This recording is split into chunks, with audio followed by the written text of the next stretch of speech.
Bonsoir, bienvenue au Maïf Social Club. On est ravis de vous accueillir ce soir pour une conférence de La Ruche qui dit oui. C'est la 4e, je crois, que nous organisons ici en collaboration avec La Ruche. Donc certains sont déjà des habitués du lieu, d'autres sont nouveaux, donc je vous le présente rapidement. Donc ici vous êtes au Maïf Social Club, un lieu Maïf, donc de la mutuelle, qui est ouvert il y a presque un an maintenant. Historiquement, la Maïf a toujours accompagné l'accès à l'éducation pour tous. Aujourd'hui, avec ce lieu, elle souhaite permettre l'accès à la culture pour tous. Donc c'est un lieu qui est ouvert à tous, sociétaires Maïf ou pas, et entièrement gratuit. Nous fonctionnons par thématique. Actuellement, vous avez une thématique sur la ville, Agoramania, la ville collaborative, qui associe une exposition, des ateliers et des conférences. Des ateliers enfants sont organisés tous les samedis et des ateliers famille également. La Ruche qui dit oui est présente tous les mardis soirs ici. Vous avez pu l'y découvrir.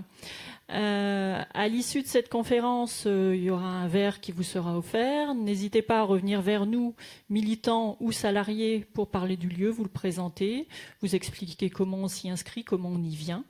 Voilà, je vous souhaite une bonne conférence aujourd'hui sur la culture urbaine, sachant qu'une nouvelle conférence aura lieu le 9 décembre avec Gilles Clément, intitulée « Revégétalisons ». Je laisse la parole à Hélène et vous souhaite une bonne conférence.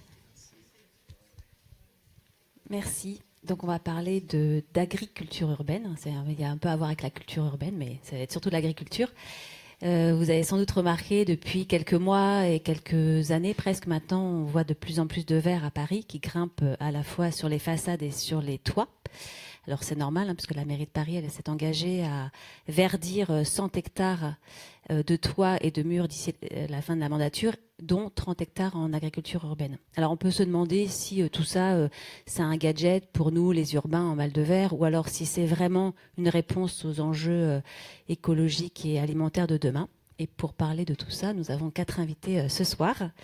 Nous avons Marion Sarlet, qui est fondatrice des Sourciers, qui est la première ferme hydroponique de France.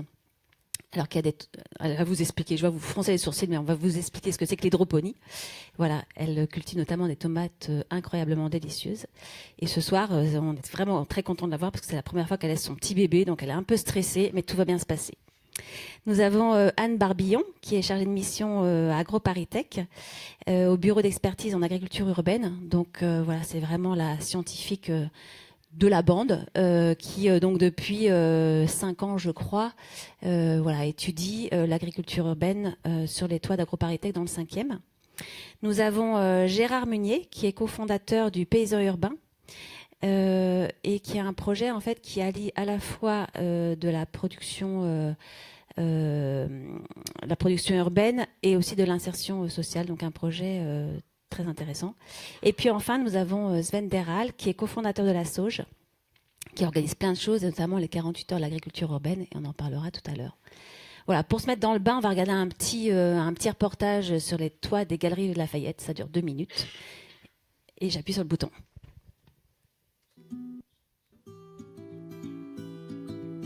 Ici, on est sur le toit des Galeries Lafayette Haussmann, on est sur un petit bout de paradis. On est largement au-dessus des pots d'échappement. On est toujours dans la ville, mais on est sur la ville. Et sur la ville, c'est un océan de verdure qui est en train de naître. Sous les fraises, c'est la volonté de produire des plantes qui sont comestibles et absolument délicieuses dans un cadre merveilleux en produisant à la verticale à partir d'une technique qui est basée sur la composition de laine de mouton, de chanvre et de terre. Au lieu de travailler avec de la terre qui va être au sol, on va faire monter cette terre verticalement en la faisant prendre dans la laine de mouton et dans le chanvre, et puis on obtient une sorte de matelas, et ce matelas, si vous voulez, dans lequel les plantes vont pouvoir pousser et grandir et s'épanouir, sans pesticides et sans herbicides. L'avantage du chanvre et du mouton, c'est que c'est extrêmement léger à mélanger à de la terre, et ça permet effectivement de créer de la terre, mais de la terre qui va se composer avec le temps, puisque c'est des éléments qui vont se décomposer très lentement. Étant donné qu'on a très peu de place sur les toits à Paris, on a tâché de regrouper en fait ce qui pouvait être au sol et de le faire monter un petit peu à la verticale pour que justement on augmente la densité de plantes au mètre carré.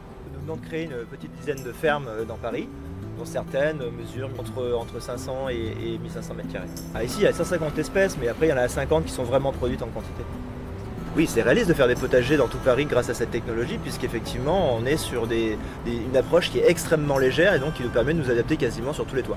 On utilise des biodéchets, on en fait du compost et on utilise ce substitut, ce produit, pour faire pousser les racines. On travaille uniquement sur un système d'irrigation qui est dit en circuit fermé, qui permet de faire des économies d'eau, mais également d'aller capter des eaux grises, donc celles des robinets, et les eaux de pluie. Le concept de Sous les fraises, c'est simplement...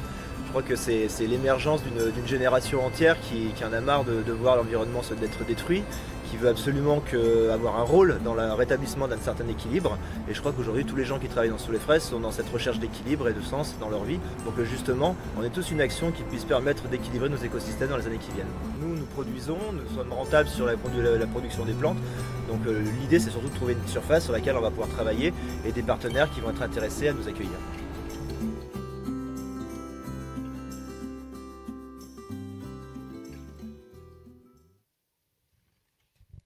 Ça fait envie, hein. Ouais, c'est assez beau quand on est là-haut.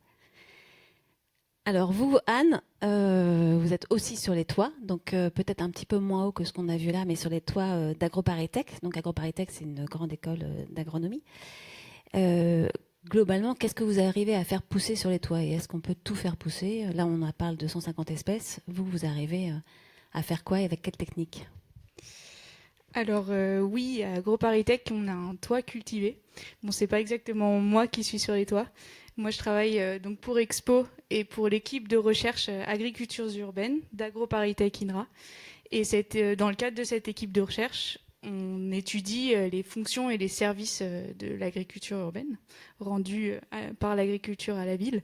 Et dans ce cadre, on a notamment monté effectivement un projet de toit qui accueille des cultures dans du substrat qui a été apporté sur le toit. Et en fait, il y a un thésard, Baptiste Grard, qui réalise sa thèse sur le toit et qui étudie un peu la faisabilité de la culture de fruits et légumes sur les toits. Et cette faisabilité qui inclut aussi l'utilisation de résidus urbains, donc à partir de déchets organiques, il essaye de faire pousser des légumes. Et pour répondre à la question, effectivement, oui, on produit sur le toit plein de choses, plein d'espèces différentes. Il y a des légumes classiques du potager, de tomates, haricots, carottes, courgettes, et même quelques arbres fruitiers, et on a aussi des ruches sur le toit. Donc voilà, plein de choses qui poussent et qui poussent assez bien sur notre toit. Alors je crois qu'au début, vous avez essayé de faire pousser sur de la terre. Parce que là ce qu'on a vu dans le reportage, en fait, c'est des cultures à la verticale, donc sur un espèce de mélange de laine de mouton et de chanvre. AgroParisTech, là, vous cultivez plutôt dans des bacs, donc c'est un peu plus classique comme culture. Par contre, en termes de substrat, vous avez essayé plein de choses. Voilà, en fait, effectivement, on cultive dans des bacs, donc on appelle ça culture hors sol, mais sur substrat. Et là, l'originalité de l'expérimentation sur le toit, c'est d'essayer de réutiliser des déchets urbains. Et ça va être, le thésard justement teste différentes associations de déchets urbains à partir de mares de café, de déchets verts. Et donc, entre autres, et d'autres sources de matière organique, il va essayer de les associer et d'étudier un peu la vie de ces sols, est-ce qu'ils sont fertiles, et les conclusions, c'est que oui, parce qu'il arrive à faire pousser dessus. Maintenant, il va aussi étudier tous les services écosystémiques rendus par ces systèmes, justement, à la ville. Et donc, il y a la production, mais il y a aussi plein d'autres services qui peuvent être rendus, comme par exemple la régulation thermique des toitures, mais aussi la rétention d'eau Et voilà, plein de choses qui peuvent être au service de la ville grâce à l'agriculture urbaine. Alors quand on va sur les toits d'AgroParisTech, on a donc ces énormes bacs. Une question qu'on peut se poser, c'est est-ce qu'on peut mettre ces énormes bacs partout? Est-ce qu'il faut des toits spécifiques? Est-ce que ça va s'écrouler? Est-ce que ça va s'effondrer? Parce qu'il y a quand même pas mal de terre. Je sais pas si ça se compte en tonnes, mais... Alors niveau oui, le poids de la terre, je saurais pas vous répondre. Par contre, en termes de réflexion sur quelle toiture peut supporter des projets d'agriculture urbaine, en fait, à partir d'une toiture plate, en général, on va dire qu'on peut installer un projet, mais il y a quand même quelques limites, des choses à prendre en compte, notamment la portance, effectivement. Les toitures, elles vont pas avoir toutes la même portance, elles vont pas pouvoir recevoir toutes le même poids. Et certains bâtiments avec des fortes portances pourront recevoir effectivement de la terre, que ce soit en bac, mais aussi il y a des projets où la terre est installée directement à même le sol, en mettant bien sûr une bonne structure d'étanchéité.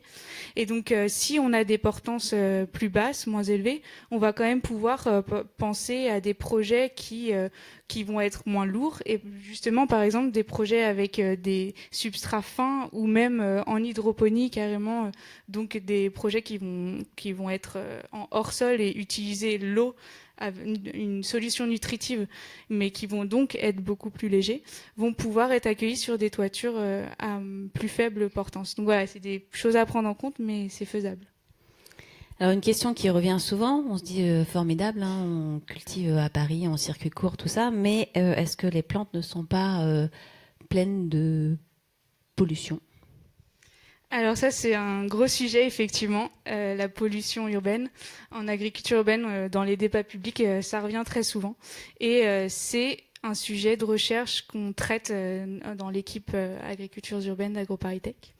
Et par exemple, justement sur le toit, on a pu analyser les légumes qui poussaient là-haut, et nos premiers résultats sont assez encourageants. Alors concernant les métaux lourds, qui sont les polluants qu'on étudie le plus en agriculture urbaine, nous, sur nos légumes, pour l'instant, ils restent en dessous des valeurs réglementaires pour la mise sur le marché des produits alimentaires. Et donc, voilà, c'est plutôt encourageant comme premier résultat sur nos toits. Et on se dit que ça peut être dû aussi au fait que plus on monte en étage, plus les métaux lourds vont avoir du mal à monter avec l'air. Et donc, ceux qui sont produits vont plutôt stagner plus bas. Donc, ce serait... Parce qu'ils sont lourds, précisément ou... Parce qu'ils sont lourds, effectivement. Donc, c'est plutôt rassurant. Enfin, en tout cas... De ce que vous avez pu mesurer, on peut manger une tomate qui a été cultivée sur les toits sans problème? Et pour l'instant, nos premiers résultats sont assez encourageants. Effectivement, maintenant, la recherche a toujours besoin de progresser, et on réfléchit en ce moment justement à essayer d'élargir nos expérimentations sur d'autres toitures parisiennes pour pouvoir confirmer, avancer sur cette réflexion de façon plus globale. Alors aussi une question ou un a priori qui revient souvent, on dit puisqu'on sait cultiver en ville et puisqu'on sait cultiver sur les toits, c'est plus la peine en fait de préserver les terres agricoles, puisque de toute manière on saura cultiver sur le béton. Qu'est-ce que vous en pensez ? Alors ça c'est un argument qui est assez rapide, qui peut être utilisé par certaines personnes, mais nous, on part vraiment du principe que l'agriculture urbaine doit venir en complémentarité avec l'agriculture rurale. Et donc ça, c'est vraiment un élément clé pour nous. Et de fait, en fait, on travaille à AgroParisTech, mais aussi, et ça Marion pourra peut-être plus vous en parler, mais au sein de la FOP, l'Association française d'agriculture urbaine professionnelle, on travaille avec le monde agricole justement pour entretenir cette complémentarité. Et notamment en Ile-de-France, par exemple, on travaille avec la DRIAF, avec la MSA, avec d'autres acteurs. Alors, ça fait beaucoup d'acronymes, hein, oui. la DRIAF, la MSA. En gros, les instances responsables de l'agriculture et du monde agricole. Donc DRIAF, c'est Direction régionale interdépartementale de l'agriculture, de l'alimentation, agriculture et de la forêt. Bref. Et donc ces instances-là travaillent en coopération avec nous pour faire avancer l'agriculture urbaine, qui considèrent eux comme une agriculture à traiter comme tout autre type d'agriculture. On parle d'agriculture du littoral, on parle d'agriculture méditerranéenne. Enfin bref, on peut aussi parler de l'agriculture en contexte urbain. Et de ce fait, voilà, ils travaillent avec nous. Après, donc cette complémentarité importante. Et enfin, ça, je pense qu'il y a aussi la pression foncière va bien au-delà des projets d'agriculture urbaine. Il y a des sujets sur des projets d'aménagement urbain, de logement. Et là, ça, c'est un risque de bétonisation. Pour l'instant, l'agriculture urbaine n'est pas encore, en termes d'espace, prête à envahir, enfin bétoniser la France. Il y a d'autres questions foncières vraiment très importantes à traiter avant d'avoir peur, je pense, de l'agriculture urbaine. Non, c'était pas ça ma question. C'était de dire que on pouvait se permettre de bétonner des zones agricoles, puisque maintenant on sait cultiver en ville. Enfin, ça peut être une réponse. On voit bien, il y a des supermarchés qui se créent, des projets en fait qui se créent en Île-de-France, et on dit c'est pas grave parce que de toute manière on aura un potager sur les toits. Par contre, on va dézinguer 80 hectares de terres agricoles. Voilà, on peut avoir aussi ce genre de raisonnement. C'était plus ça, quoi. Est-ce que c'était pas une bonne excuse finalement pour continuer à bétonner? C'est là où justement le rôle de l'agriculture urbaine, des acteurs de ce domaine, et de travailler en concertation avec le monde rural pour pas en arriver là. Merci. Alors Marion, vous êtes en milieu rural et vous faites de l'agriculture urbaine. Ok. Bon, est-ce que vous pouvez nous expliquer ce que vous faites? Vous avez la première ferme hydroponique de France. Donc expliquez à monsieur et à toutes les personnes qui sont là, qu'est-ce que ça veut dire l'hydroponie? En effet, nous, on est dans le Gers, sud-ouest de la France. Donc, c'est pas vraiment très urbanisé. Toutefois, on a monté une serre dans l'idée de prouver un modèle économique sur une toute petite structure. Donc, c'est ce qu'on appelle le micro-farming, les micro-fermes, et en hydroponie. Alors, je vais faire une petite explication sur l'hydroponie. Il y aura une interrogation à la fin. L'hydroponie, c'est une grande famille, et en gros, ça regroupe les cultures dans lesquelles les racines trempent dans l'eau, et l'eau est enrichie en nutriments, et les racines s'alimentent par cette eau. Et donc, dans l'hydroponie, on retrouve l'hydroponie minérale, la bioponie et l'aquaponie. Vous avez probablement entendu parler plus d'aquaponie que d'autres choses, parce que c'est génial, il y a des poissons. Donc, pour vous faire un peu la différence entre tous, dans l'hydroponie minérale, comme nutriments, on met des nutriments sous forme minérale dans l'eau. Alors, on retourne dans ces cours de physique-chimie du lycée, et c'est quand il y a plein de petits ions. Voilà, et donc les ions sont assimilables directement par les plantes, donc c'est très simple. On met l'eau, on met les minéraux qui vont bien, et hop, les plantes, elles peuvent le manger. C'est ce qui est le plus utilisé en France. Ensuite, il y a ce qu'on appelle la bioponie, et donc dans ce cas, on n'utilise pas de matière minérale, on met des matières organiques qui peuvent être certifiées bio. Mais par contre, ces matières organiques, c'est des molécules, donc c'est pas assimilable par les plantes. Du coup, il faut rajouter des bactéries, et donc créer une petite maison de bactéries qu'on appelle un biofiltre. Je vous avais dit que ce serait technique. Et ces bactéries vont casser les molécules, libérer les ions, et enfin, les plantes pourront manger. Donc, il faut gérer deux familles, les plantes et les bactéries. Il faut que tout le monde vive, sinon personne ne mange. Et enfin, l'aquaponie, on met des poissons. Ce sont les déjections des poissons qui passent par les bactéries et ensuite sont assimilées par les plantes. Donc là, il faut maintenir vivant les poissons, les bactéries et les plantes. C'est très compliqué, mais c'est génial. Et du coup, voilà la grande famille de ce que j'appelle l'hydroponie. Et donc nous, dans le sud-ouest de la France, ce qu'on a essayé de faire, c'est reprendre l'hydroponie telle qu'elle existe aujourd'hui, qui est pas du tout écologique, et essayer de l'améliorer. Donc en choisissant des substrats qui sont recyclables, en utilisant des plantes avec des variétés anciennes, en favorisant la bioponie, donc avec des matières organiques, jus de compost, purin d'ortie, etc., plutôt que d'utiliser des matières minérales, parce que le problème de la matière minérale, c'est que même si on en utilise très peu, ça vient de mines qui sont parfois des ressources limitées, donc on essaye d'éviter quand même. Ça répond ? Ça répond, oui. Peut-être pour beaucoup, l'hydroponie, c'est un peu synonyme de culture hors sol et de fraises qui n'ont aucun goût et de tomates qui n'ont aucun goût. Alors justement, moi j'avais goûté l'année dernière une salade de tomates de Marion. J'en suis pas revenue avec un basilic citron. Voilà, comment vous faites justement pour faire avoir des tomates qui ont du goût? Est-ce que c'est une question d'échelle en fait? Ou est-ce que c'est quoi le secret en fait? Il n'y a pas vraiment de secret, c'est plutôt du bon sens. En fait, souvent, c'est ça, comme tu dis, on associe l'hydroponie aux tomates sans goût parce que les tomates, la plupart des 95% peut-être des tomates qui sont produites en France, elles sont faites dans des énormes structures qui sont faites pour faire de la quantité et pas de la qualité. Et donc, du coup, on va choisir des variétés de tomates qui sont pas des tomates anciennes, qui sont faites pour être très dures et résistantes au transport et qu'on puisse les empiler dans les supermarchés et qu'elles puissent survivre pendant 15 jours dans notre frigo. Et donc, le problème, généralement, vient du choix de la variété et de la nutrition.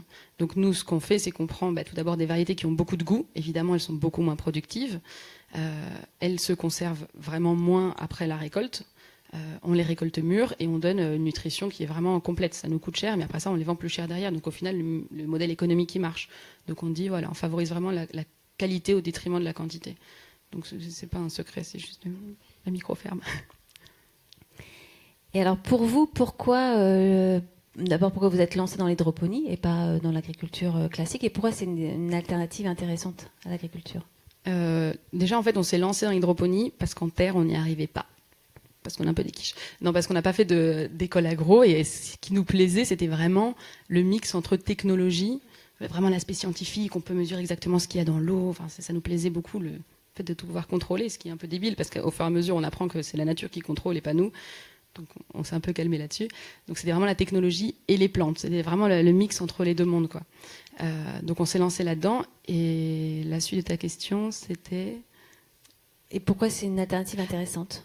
Merci. Et en fait, donc, moi mon mari est argentin, on vivait en Argentine avant, et en Argentine, les terres sont ultra polluées à cause des productions de soja, glyphosate, bon bref, très très polluées. Du coup, c'est vrai que l'hydroponie s'est développée pour pouvoir faire des plantes qui soient à peu près mangeables sur ces terres très polluées.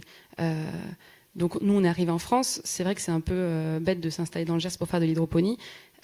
On donne des formations en fait aux gens qui veulent s'installer, et c'est une alternative. Je dirais que c'est même une complémentarité. C'est une alternative à la culture en terre, parce que du coup, on peut faire des plantes là où la terre est polluée, ou sur des toits parce qu'en effet c'est plus léger, ou là où il n'y a pas d'eau, parce qu'en fait, comme c'est dans des circuits recirculés, on utilise 90% moins d'eau que des cultures en terre. Après, l'idée, c'est pas du tout, mais loin de là, de remplacer la terre. On ne pourra jamais remplacer la terre, il n'y a rien qui vaut une culture en terre. Mais pour les personnes qui n'ont pas de terre, c'est une alternative qui jusqu'alors n'était pas du tout écologique et qui devient de mieux en mieux, qui n'est pas encore parfaite, mais qui devient considérable, on va dire. Et à nos formations, les gens qui viennent, c'est des gens, un tiers des gens qui viennent à nos formations, c'est des gens du Maghreb, parce qu'ils ont vraiment des problèmes d'eau. L'autre tiers, ça va être des pariculteurs, des gens qui veulent s'installer sur des toits. Et le dernier tiers, c'est des gens qui viennent des dom-toms et qui ont des bananeraies, et donc leur sol ultra pollué, et du coup, ils n'ont pas d'autre alternative, et c'est super triste. Donc on n'espère pas en arriver là en France quand même. Et alors vous avez fait le choix d'être en serre, mais non chauffée. Ouais, voilà. Et ça, c'est le cas de la plupart des fermes hydroponiques en France, ou enfin des micro-fermes hydroponiques écologiques. Voilà. Dans les grandes structures, c'est au niveau des frais de fonctionnement, c'est super haut. Vraiment, tout est super contrôlé.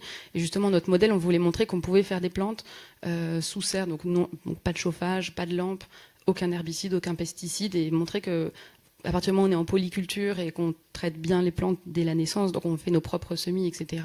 Il n'y a pas besoin c'est pas une usine en fait, elle se débrouille toute seule et c'est assez magique. On a très très peu de pertes au final.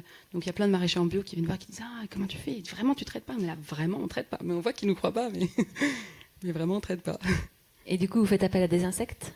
Ouais, voilà. La seule chose qu'on fait, c'est qu'on travaille en PBI, donc protection biologique intégrée, et quand vraiment on a un problème ciblé et qu'on voit qu'on peut le traiter par un insecte et pas par autre chose, dans ce cas on fait venir des insectes dans la serre. Et comment on fait venir des insectes dans la serre? On appelle un marchand d'insectes? Enfin, ça se passe comment? Oui. Il vient avec des petites poches Oui, c'est ça. Nous, on a à côté de nous, à Agen, une entreprise qui s'appelle Coopert, qui est hollandaise à la base. Et eux, du coup, on a un monsieur insecte qui vient tous les mois, comme on emmène son enfant chez le docteur, et qui nous dit là, c'est bien. Là, il nous accroche des petits panneaux. Et du coup, il vient voir la population qu'il y a dans la serre, un bon et un mauvais insecte.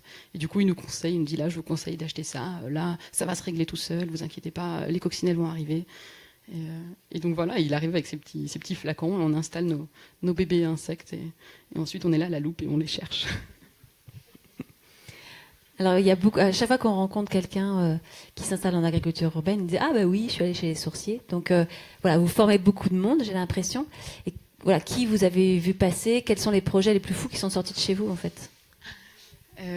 On a vu pas mal de monde là. On essaye de garder une philosophie, je crois qu'il y a pas mal de notre génération, de se dire on va être dans le partage parce que nous on a un idéal de vie et plus on va partager ce qu'on fait aux gens, plus les gens ils vont donc comme tu dis entrer en pratique, monter leur ferme, apprendre des nouvelles choses, nous les transmettre et en fait du coup toute l'industrie est tirée vers le haut. On trouve ça juste génial parce qu'en plus tous les gens qu'on rencontre qui s'intéressent à ce monde-là, c'est des gens extraordinaires. Donc de notre ferme, on a formé Il y a toute une liste sur notre site internet. Là, dans Paris, sur les pariculteurs, on a aidé les aéromates, les agripolis. Donc aéromates, ils font des plantes aromatiques sur les toits de la RATP, si je m'abuse. C'est ça, exact. Ouais, et maintenant à la Bourse aussi, et un 3e toit. Ouais, ils ont plusieurs sites. Les Riz Farmers qui sont à Lyon, qui sont en aquaponie aussi, ils sont passés chez nous. Ils font du riz? Non, Riz Farmers, because we refarm. Bon, ok. Et du coup, on a créé l'AFOP, qui est l'Association française de l'agriculture urbaine professionnelle. Et quand on voyait tous ces porteurs de projets, tout le monde avait un peu les mêmes problématiques, enfin même carrément les mêmes problématiques, les mêmes défis, les mêmes questions. Et c'est vrai que on a passé des heures, enfin je pense que Sven doit être aussi dans le même cas, et toi aussi, des heures et des heures à répondre à des mails à des gens pour essayer de les guider, de les aider, c'est juste épuisant. Donc on s'est dit, bon, on monte une asso, et alors je suis pas toute seule, on est plusieurs à l'avoir montée évidemment, et pour essayer d'aider tout le monde. Donc on a des problématiques, on a plusieurs collèges, et donc on essaie de régler des problèmes juridiques, les problèmes de production, etc. Parce que notamment le statut d'agriculteur urbain n'existe pas. Voilà, donc là on a Vous êtes quoi en fait, du coup, les uns et les autres? C'est quoi votre... Nous, on est une association. Pareil pour... Avec la particularité d'être... nous sommes une association aussi actuellement, avec la particularité d'être chantier d'insertion. Et sur le projet qui se développe là, actuellement dans le 20e arrondissement, on sera une société coopérative d'intérêt collectif. Donc ce sont des structures qui peuvent porter une activité commerciale, mais sans véritable but lucratif, et qui sont aussi là ouvertes à de l'insertion. Ça veut dire que dans les agriculteurs urbains, personne ne peut recevoir des aides agricoles, avoir les mêmes avantages que les agriculteurs? Question ouverte, qui veut y répondre? Personne. Non, en effet, la base de tout quand on s'inscrit à la MSA, c'est d'avoir un terrain. Et les terrains agricoles, ils sont régis par la SAFER. Et malheureusement, la SAFER, elle ne dit pas que sur les toits du BHV, c'est un petit terrain agricole. Donc, si on n'a pas cette première étape, c'est compliqué d'avoir un statut agricole. Et en plus, ils ne sont pas avantageux pour les petites structures. Donc, l'idée, c'est de créer un statut agriculteur urbain qui puisse convenir à tout le monde. Donc, on a justement à la FOP, on est en discussion avec la MSA, qui est très intéressée par l'agriculture urbaine, pour dire comment est-ce qu'on peut faire ça, sinon les projets émergeront jamais, et c'est vraiment dommage parce qu'il y a plein de bonne volonté de partout, quoi. Merci Marion. On va passer à Gérard. Alors Gérard, vous cultivez des micro-pousses, donc pour l'instant à Romainville. Voilà, racontez-nous un peu comment ça se passe, à quoi ça ressemble, c'est quoi des micro-pousses, et puis du coup votre ferme qui est dans un tissu assez urbain, assez dense, à quoi elle ressemble? Alors oui, le paysan urbain, en fait, c'est un modèle un petit peu décalé d'agriculture urbaine, où on est parti en fait de quelques principes directeurs. L'agriculture urbaine, on voulait avoir une dimension sociale forte, et donc se servir de cette activité comme support pour de l'insertion pour des personnes qui sont très éloignées du marché de l'emploi. Voilà. Ça c'est le premier grand principe directeur. Le deuxième principe directeur, c'est de produire des aliments qui ne rentrent pas en concurrence avec l'agriculture des champs, qu'elle soit, je dirais, à la périphérie des villes ou qu'elle soit en pleine campagne, parce que c'est une agriculture qui est déjà suffisamment menacée. L'agriculture urbaine, ne l'oublions pas, est quand même aujourd'hui très subventionnée. Alors l'agriculture des champs aussi, mais on n'est pas obligé, à travers l'agriculture urbaine, d'aggraver encore la situation de l'agriculture des champs. Et puis le troisième principe est donc d'essayer d'orienter une production sur des produits à forte valeur ajoutée et qui ont un intérêt manifeste à être produits en ville, parce qu'ils ne pourraient pas être produits dans les champs. C'est la raison pour laquelle on a choisi la micro-pousse. Donc la micro-pousse, en fait, c'est la première, pour ceux qui ne connaissent pas, c'est la première double feuille qu'on obtient lorsqu'on fait germer une graine. On est donc dans le stade qui suit celle de la graine germée. Voilà, donc vous avez ici quelques modèles de micro-pousses, du tournesol et du pois vert. Alors j'ai apporté ces variétés parce que c'est celles qui supportent le mieux une ambiance un peu chaude. Voilà, mais on réalise aussi toutes sortes de micro-pousses avec différentes variétés de radis, de choux, de roquettes, de betteraves, de moutarde, etc. Et on peut faire en fait des micro-pousses potentiellement avec presque tous les végétaux, légumes, légumineuses, aromates, même certains fruitiers, vous pouvez faire de la micro-pousse. Après, tout ne présente pas un intérêt, soit parce que c'est trop compliqué à faire, soit parce que ça n'a pas beaucoup de goût, soit parce que c'est trop petit en termes de rendement. Voilà. Mais on peut faire donc une variété illimitée de micro-pousses. Il y a effectivement donc aujourd'hui le leader de la fabrication de micro-pousses dans le monde, c'est Coppercrest, enfin en Europe plus exactement. Ils ont développé une gamme considérable de micro-pousses. Ils en produisent plus d'une 50aine différentes. Voilà. Ils travaillent donc avec la haute gastronomie. Alors, je reviens d'ailleurs donc à la micro-pousse. L'intérêt de la micro-pousse, donc vous ne pouvez pas la faire en pleine terre parce que les cycles de culture sont très courts. Ça va de une semaine à quelques semaines selon les modalités de production. Donc vous pouvez pas travailler la terre toutes les semaines en recommençant le labourage de votre terre. C'est pas possible. Donc on l'a fait un peu comme donc en horticulture, dans des terrines de culture sur table. Alors vous pouvez les faire indoor, ce que font beaucoup de producteurs de micro-pousses, ou bien vous les faites sous serre en respectant le cycle des saisons, comme nous essayons de le faire aux paysans urbains. Voilà. L'avantage aussi de la micro-pousse, c'est que c'est un produit qui est à la fois très intense au niveau des goûts. Il faut retrouver en fait en général donc dans la micro-pousse toute l'intensité du goût du légume mature, voilà, en concentré. Voilà, c'est un peu comme le concentré de tomate du végétal. Par ailleurs, vous retrouvez aussi une très forte concentration en nutriments. Voilà. Là, on a déjà réalisé quelques études et on est en train de les compléter pour essayer d'analyser justement donc la densité nutritionnelle de nos micro-pousses en les comparant alors selon différents modes de culture et aussi en les comparant par rapport aux légumes matures. Voilà. Et on arrive effectivement à des taux de concentration à poids donné qui peuvent être 10, 15, 20 fois supérieurs, même plus, sur certains minéraux ou sur certaines vitamines. Voilà. Donc c'est un produit qui est à haute valeur ajoutée, qui est intéressant à produire en agriculture urbaine et qui est déjà largement connu par la haute gastronomie. Et nous, notre pari, en quelque sorte, c'est d'essayer de vulgariser la micro-pousse voilà, auprès du plus large public possible. Voilà. Alors quand on va à Romainville, hein, c'est assez joli parce qu'on a ces tapis en fait de micro-pousses.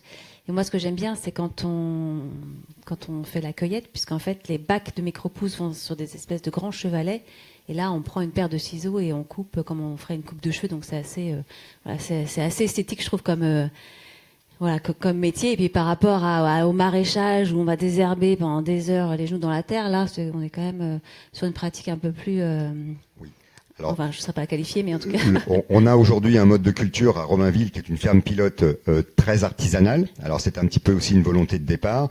Ceci étant, pour donc passer à une échelle supérieure, on est quand même un petit peu obligé de travailler sur des modèles un petit peu plus mécanisés, on va dire, et automatisés. Voilà. Bon, enfin, ça restera quand même un travail très largement manuel, en fait. Alors justement, vous avez fait le choix, vous l'avez dit tout à l'heure, de travailler avec des personnes qui sont éloignées de l'emploi. Qu'est-ce que ça leur apporte, ce genre d'expérience? Est-ce que ça leur fait du bien? Est-ce que vous avez déjà pu voir un peu les retombées à la sortie? Est-ce qu'on trouve plus facilement de l'emploi après cette expérience-là? Alors, on a commencé en fait donc notre activité de production il y a 15 mois. Avec donc le recrutement de notre premier salarié en insertion, qui était en fait un jeune assez éloigné du marché de l'emploi, qui avait eu donc des problèmes personnels, enfin qui avait en fait un petit peu, si vous voulez, donc raté la marche et perdu très largement confiance en lui. Alors on a constaté au cours de ces 15 mois de la puissance en fait de notre modèle pour la réinsertion, pour redonner confiance et estime de soi à des personnes qui n'en ont plus et parfois qui reviennent de très loin. C'est à la fois le travail avec le contact du terreau, du végétal, c'est aussi la vision du travail réalisé, c'est-à-dire que comme on est sur des cycles de production courts, les personnes qui travaillent dans notre exploitation mesurent vraiment de manière extrêmement concrète le travail qu'ils réalisent, le produit du travail qu'ils réalisent, et donc ça crée une force qui est assez considérable, et je pense objectivement que si nous devions être aidés aujourd'hui, ce serait d'abord par la sécurité sociale, parce qu'on peut économiser des heures et des heures de psychothérapeutes et des kilos d'antidépresseurs. Voilà. Donc je pense que c'est un élément extrêmement fort de notre modèle. Alors vous pourriez aussi être subventionné par le ministère de l'Environnement parce que vous livrez à vélo. Donc c'est un choix aussi d'être vraiment vertueux sur toute la ligne. Est-ce que quand vous allez vous développer, vous allez garder ce côté vélo cargo, ou est-ce que c'est juste une étape ? C'est-à-dire que je pense que c'est assez logique parce que, alors on est sur un produit qui est léger. Notre vocation, c'est d'être installé en ville, au plus près du consommateur. Aujourd'hui, le vélo, c'est certainement un des moyens les plus rationnels et les plus rapides pour livrer dans Paris. Alors, sous réserve, bien sûr, de ne pas avoir des tonnes à déplacer, mais bon, la micro-pousse, c'est très léger. Vous voyez, donc un pot comme celui-ci, c'est 50 ou 60 grammes. Donc, voilà, c'est très adapté à ce type de mode de transport. Alors récemment, vous avez gagné l'appel à projet de Pariculteur. Pariculteur, c'est la mairie de Paris qui a lancé, donc peut-être vous nous en parlez. Oui, alors donc effectivement, donc dans le cadre de la première édition de Pariculteur, nous avons donc été lauréats d'un site assez extraordinaire sur le réservoir de Charonne, qui se trouve dans le 20e arrondissement. Donc c'est un terrain qui se trouve au-dessus de réservoirs d'eau non potable enterrés. Non, il faut imaginer donc des caves voûtées de la fin du 19e siècle. Et donc c'est un terrain qui représente plus de 6000 mètres carrés, un grand terrain de football en quelque sorte, qui aujourd'hui est complètement engazonné. Avec donc des contraintes de portance très très très importantes, très limitées, puisqu'en fait on ne peut pas dépasser 150 kilos au mètre carré, donc qui rend impossible tout projet bien sûr de construction. Et donc le projet Pariculteur va nous permettre, je l'espère, de valoriser cet espace en y créant une activité agricole, en créant aussi autour de cette activité agricole, ce que nous faisons déjà aujourd'hui à Romainville, des activités pédagogiques, avec un jardin pédagogique, avec également donc d'autres productions périphériques. Donc c'est à la fois pour apporter de la biodiversité et de l'activité, puisqu'on peut en fait, on espère, lorsque le projet fonctionnera à plein, avoir une trentaine d'emplois, dont une vingtaine de postes en insertion. Voilà. Donc c'est un enjeu économique important. Et aujourd'hui même, j'ai reçu l'avis favorable donc du permis de construire que nous avons déposé il y a un peu plus de 4 mois. Voilà. Donc voilà, j'espère que donc le projet aujourd'hui est de construire cette micro-ferme sur les 8 premiers mois de l'année 2018 et rentrer en exploitation, démarrer l'exploitation au mois de septembre prochain. Voilà. Juste peut-être une petite remarque. Donc nous faisons aujourd'hui, parce que donc bien sûr ce sont des investissements assez lourds. Alors il y a une petite vidéo sur une plateforme qui s'appelle Bluebees, B-L-U-E-B-2-E-S, sur lequel nous faisons en fait une petite opération, une petite campagne de crowdfunding, et qui explique un petit peu notre projet avec des images. Voilà. Donc je vous invite à aller voir ce site Bluebees et de diffuser le plus largement possible notre appel à crowdfunding. Voilà, merci beaucoup. Il reste combien de jours ? A priori, il va rester, ça va être prolongé un peu, donc il va rester encore à peu près un mois. Voilà. Il reste combien à trouver ? On n'a Allez, pas la. sortez vos Non, cartes bleues. on ne pourra pas réunir tous les fonds à travers cette campagne de crowdfunding, mais ça nous permet quand même, je dirais, d'alimenter un peu la rivière, parce que l'investissement au global sur 3 ans, il est d'1 million d'euros à peu près. Voilà. Mais step by step, donc déjà, je dirais, tous les dons, micro-dons, nous sont très utiles et très précieux. Microdon pour micro-pouce. Voilà. On va retrouver ça sur le site de Bluebees. Merci Gérard. Alors on va aller juste en face de la ferme de Gérard. On traverse un pont et on arrive à la Sauge, à la prairie. Sven, est-ce que vous pouvez nous dire ce qu'est la prairie, qui a été donc lancée il y a quelques mois, en fait, il n'y a pas si longtemps que ça, 6 mois. Il n'y a pas si longtemps. Effectivement, on est vraiment voisins avec Gérard, là, en vélo, puisque c'est comme ça qu'on se déplace tous, à moins de 5 minutes, je crois vraiment. La prairie du canal, puisqu'elle s'appelle comme ça, c'est une ferme mobile. Donc elle se situe sur une ancienne friche industrielle, qui était là où on fabriquait les motocyclettes MBK. Donc le long du canal de l'Ourcq, à l'entrée de Bobigny.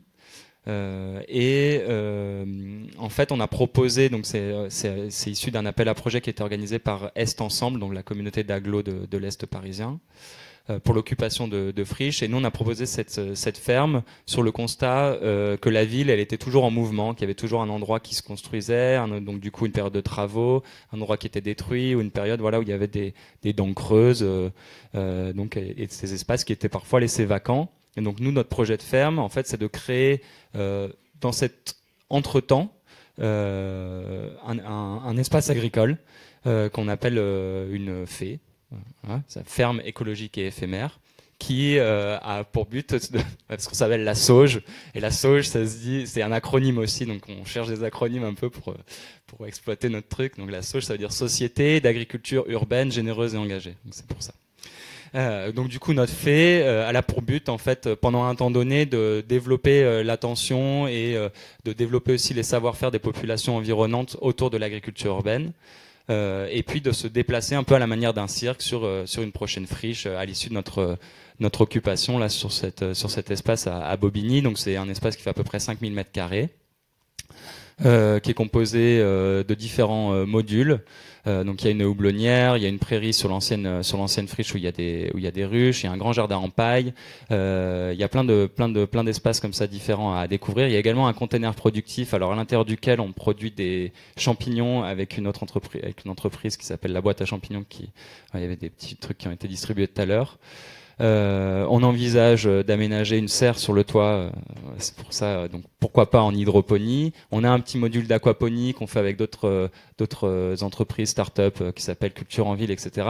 L'idée de notre projet, c'est vraiment de faire découvrir un maximum de techniques de l'agriculture urbaine au plus grand nombre. Comme ça, en fait, on part un peu du principe que si tout le monde connaît les techniques, tout le monde pourra se faire un vrai avis sur les choses, et pas simplement parce qu'on a entendu dire ça c'est bien, ça c'est pas bien, l'hydroponie c'est pas bien parce que si, l'agroécologie c'est pas bien parce que là, enfin voilà, au moins nous on essaie de faire découvrir aux gens toutes ces techniques là. Il y a juste une petite partie productive qui est le container, qui a pour but d'alimenter ce qu'on fait une petite sandwicherie, on fait des kebabs de pleurotes sur le site. Donc il y a une petite sandwicherie, et donc voilà, c'est pour montrer que dans un esprit de transition écologique, on peut être autonome à l'échelle de petits projets, et que finalement pour nous l'agriculture urbaine n'a pas pour vocation, je crois que ça a été plus ou moins évoqué tout à l'heure, à nourrir complètement la ville, mais plutôt à faire partie de l'éventail des solutions, un complément à ce qui peut se faire ailleurs, étant donné que pour nous, en tout cas, la conclusion de ces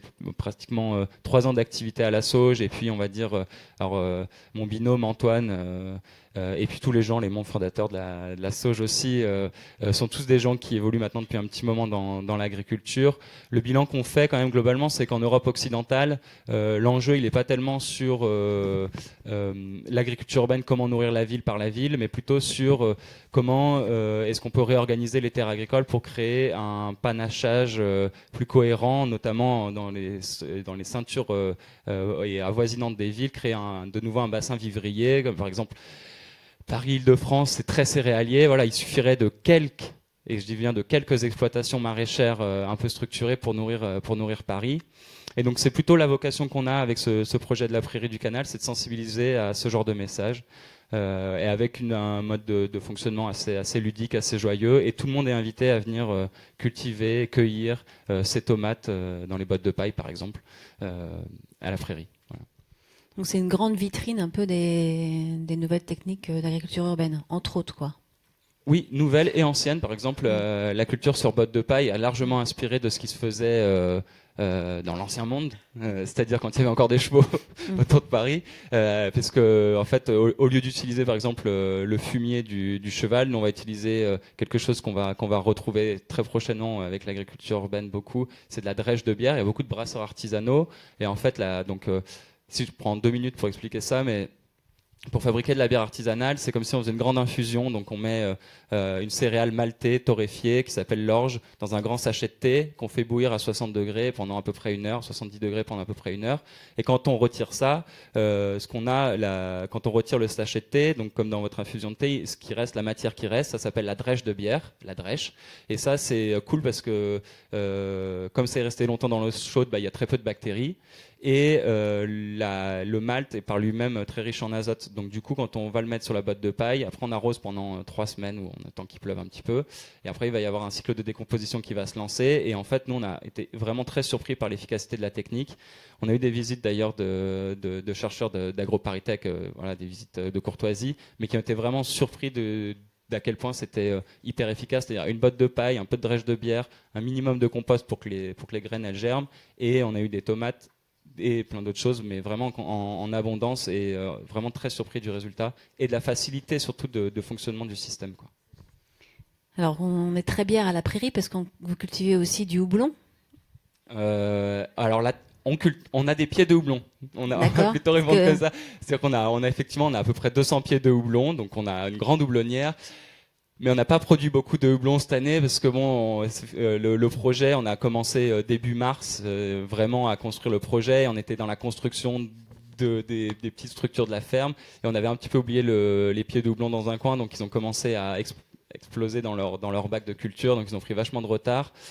Puis même, on s'est dit, ça pourrait être sympa de montrer aux gens, parce qu'il y a des techniques de production dans des big bags ou dans des sacs. Enfin, vous prenez un sac, n'importe lequel, vous pouvez mettre un peu de terre, et puis c'est parti, vous pouvez cultiver. C'était un peu dans cet esprit-là qu'on a cultivé le houblon dans des sacs de malt, justement.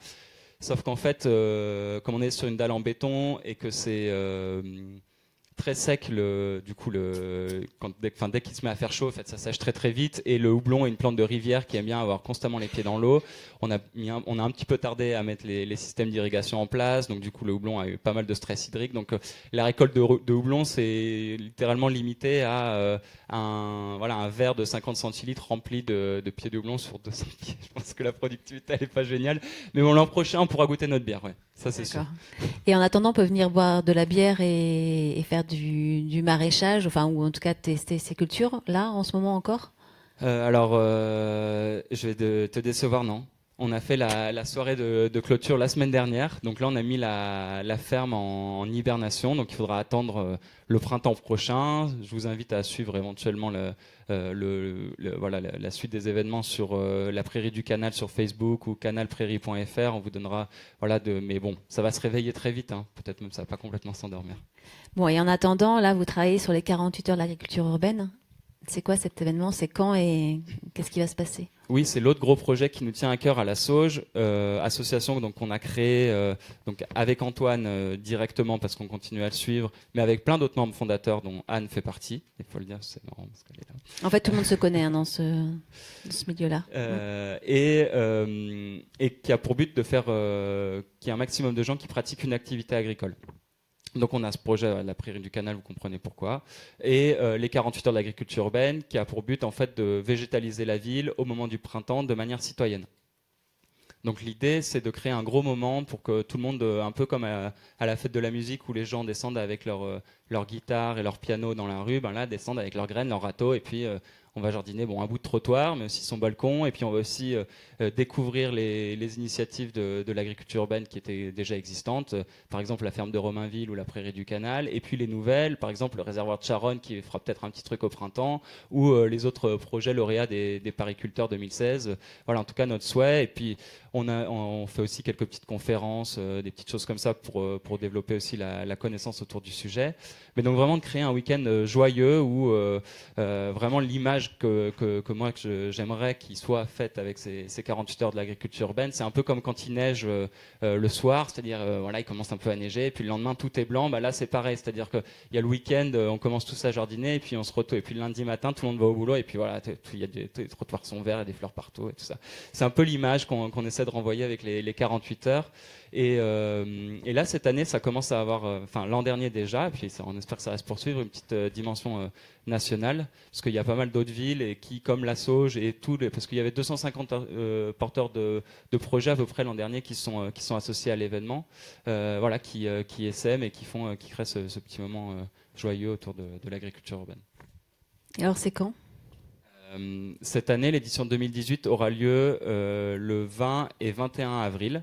On cherche actuellement tout plein de porteurs de projets, que ce soit à Paris et en Ile-de-France, des organisateurs dans les villes de votre choix, pour fédérer autour d'eux une quinzaine de sites pour lancer les 48 heures, puis végétaliser au moins une rue, et puis peut-être avoir un petit endroit pour se réchauffer les mains, qui auront bien jardiné le soir et boire un verre, quoi. Voilà un peu l'idée. Alors, pendant les 48 heures urbaines, d'agriculture urbaine, les gens vont revégétaliser la ville. Qu'est-ce qu'ils peuvent faire dès maintenant ? Est-ce que vous auriez là, vous autres, des conseils à donner à nous tous qui avons envie de mettre un peu plus de vert dans notre ville ? Comment on peut s'y prendre ? On peut envoyer des bombes de graines, Qu'est-ce qu'on fait ? À l'extérieur, là, vraiment, la période, on va dire, c'est ceux qui ont un petit bout de terrain, ils peuvent semer leurs céréales d'hiver, qui vont attendre tranquillement le gel, parce qu'elles ont besoin d'un petit coup de froid pour pouvoir redémarrer au printemps. On va semer pas mal d'engrais verts, et dans ces engrais verts, moi j'inclus la moutarde blanche qui est assez bonne, et puis aussi on va commencer à semer les salades d'hiver. Vu que là il y a eu un redout, ceux qui ont été un peu qui ont tenté le coup, je pense que ceux qui ont semé des navets, des choses comme ça, ils vont avoir des bons résultats, parce qu'ils auront eu le temps de germer. Normalement, une fois qu'ils ont germé, après ça va pousser sans problème. Radis noir, tout ça aussi. Voilà. Bon, c'est sûr qu'à cette période de l'année, on récolte plus que ce qu'on sème, mais bon, on peut encore tenter pas mal de choses. Merci. On va, avant peut-être de passer aux questions, parce que j'imagine que vous en avez pas mal. J'aimerais, Anne, vous poser une dernière question. En fait, là, on a vu un certain nombre d'initiatives d'agriculture urbaine. Est-ce que un jour, on arrivera à nourrir tout Paris ou tout Lyon ou tout Bordeaux, toutes ces grandes villes, uniquement avec l'agriculture urbaine ? Alors, j'ai un peu l'impression qu'on a déjà répondu à cette question, dans le sens où, comme le disait Sven tout à l'heure, la vocation première, je pense, de l'agriculture urbaine n'est pas forcément de nourrir de façon complètement autonome une ville juste par l'agriculture intra-urbaine. Et j'insiste sur le mot intra-urbain parce que, donc voilà, non, je pense pas que demain on nourrira la ville, Paris, par l'agriculture intra-urbaine. Par contre, si on revient sur la définition de l'agriculture urbaine, on inclut dans le terme d'agriculture urbaine toute agriculture qui est en lien direct avec la ville, qui partage ses ressources avec la ville et qui est au service de la ville. Et il y a l'agriculture, certes, intra-urbaine, mais il y a aussi l'agriculture périurbaine, donc en circuit court. Et donc les maraîchers qui, par exemple, sont en AMAP ou alimentent la ruche qui dit oui, par exemple. Ceux-là aussi, ces maraîchers-là, on dit qu'ils sont agriculteurs urbains. Et dans ce cas-là, peut-être qu'on peut réfléchir, et ça a été dit tout à l'heure, un peu plus à l'échelle du territoire. Et là, l'agriculture urbaine, peut-être qu'un jour, oui, on pourrait espérer qu'elle alimente la ville. Donc si on se place à l'échelle plus régional, disons-le. Sven le disait tout à l'heure aussi. L'idée, c'est que on puisse avoir une complémentarité entre toutes les formes d'agriculture urbaine, parce que vous l'avez vu, c'est multifonctionnel et il y a plein de formes différentes. Et donc là, oui, j'espère qu'un jour, on pourra repenser notre système alimentaire pour que l'agriculture urbaine finalement nourrisse la ville. Mais là, les métropoles en France aujourd'hui, il y en a beaucoup qui réfléchissent à leur système alimentaire local et il y a une cohérence comme ça avec toutes les différentes formes d'agriculture urbaine, périurbaine qu'on peut retrouver. Et c'est vrai que c'est un sacré défi parce qu'aujourd'hui on en est loin, mais je pense que voilà, le volet social de l'agriculture intra-urbaine, on l'a vu à travers ces différents projets, la pédagogie, la reconnexion de l'urbain à ce qu'il a dans son assiette, ça c'est un volet très fort aussi, une fonction très forte de l'agriculture intra-urbaine qui peut donner envie à l'urbain d'aller soutenir l'agriculture de proximité. Et ça, c'est un sacré enjeu pour les villes de demain. Pour rebondir sur ce que tu disais, parce qu'en fait, à Paris, on est d'ailleurs sur un cas très particulier, c'est que donc on est le premier foyer de consommation en France, très largement, et en même temps, l'agglomération parisienne est entourée de 3 grands bassins céréaliers, la Brie, la Beauce et la plaine de l'Oise, ce qui fait qu'en fait, l'essentiel de l'agriculture aux portes de l'agglomération parisienne est tourné sur des productions céréalières qui sont pour l'essentiel destinées à la grande exportation. Donc c'est totalement absurde. C'est-à-dire qu'aujourd'hui, les proches campagnes parisiennes cultivent pour le reste du monde au lieu de s'occuper du foyer de consommateur qui est à proximité. Et je retrouve tout à fait dans mon modèle ce que tu dis. Nous, nos produits sont destinés donc à la ruche qui dit oui et pour la grande majorité aux chefs restaurateurs. Pour une question de simplicité, les chefs, ils ont une vie de dingue, ils n'ont jamais le temps. Ils vont faire leurs courses à métro. Et donc, nous, on les fournit actuellement en plantes aromatiques, sachant qu'en métro, quand on va les acheter à métro, donc le grossiste, 80% viennent d'Israël. Donc du coup, hop, on squeeze l'Israël. On les fournit en micro-pousses, qui d'habitude viennent de Coppercress, donc Espagne ou Hollande. Hollande, super. Et en tomates anciennes, par exemple, qui viennent généralement de Bretagne. Donc le fait de faire du locavore, en fait, c'est génial. Il y a une demande, ils hallucinent, c'est super frais, les fleurs comestibles, elles tiennent 2 semaines, ils n'ont jamais vu ça. Et on leur dit, ben oui, elles viennent juste d'être coupées. Merci beaucoup, merci pour vos témoignages. On va prendre les questions dans l'assistance. Monsieur, est-ce que vous avez compris l'hydroponie ? Oui. Bon. Je vais poser une question. Eh ben alors, allez-y. Je voudrais savoir, on a pas mal parlé de l'eau de pluie tout à l'heure, en recyclage. Est-ce que l'eau de pluie parisienne n'est pas trop polluée ? Parce que j'ai entendu dire que c'était acide, que ça, en tombant, ça récupérait toutes les cochonneries de l'atmosphère. Alors, ma question est celle-là pour l'instant. Alors, je ne sais pas, Anne, si tu as des tests sur l'eau de pluie. Nous, personnellement, même dans le Gers, là où l'eau de pluie n'est pas polluée, sur nos systèmes de culture, nous, en tout cas, on préfère l'eau de réseau et pas l'eau de pluie, parce que l'eau de pluie, en fait, il n'y a que de l'eau, H2O, il n'y a pas de minéraux. Alors que dans l'eau de ville, et la nôtre est propre, on la teste tout le temps, il y a déjà du calcium et du magnésium. Donc, il y a déjà un petit peu de nutriments pour les plantes. On a juste à faire une complémentarité. L'eau de pluie en milieu urbain...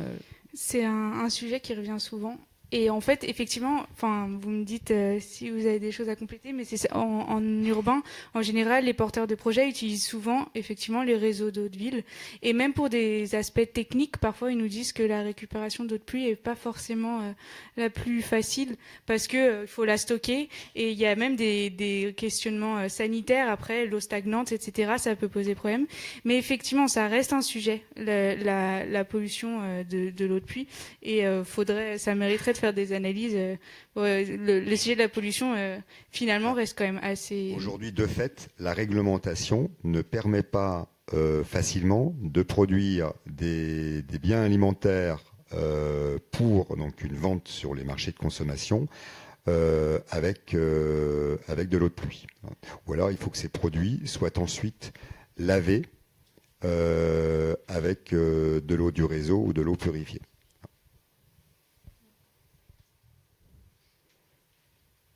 Est-ce qu'il y a d'autres questions ? Oui. L'agriculture urbaine, quand même, également, en règle générale, met en place des systèmes de production qui sont relativement économes en eau.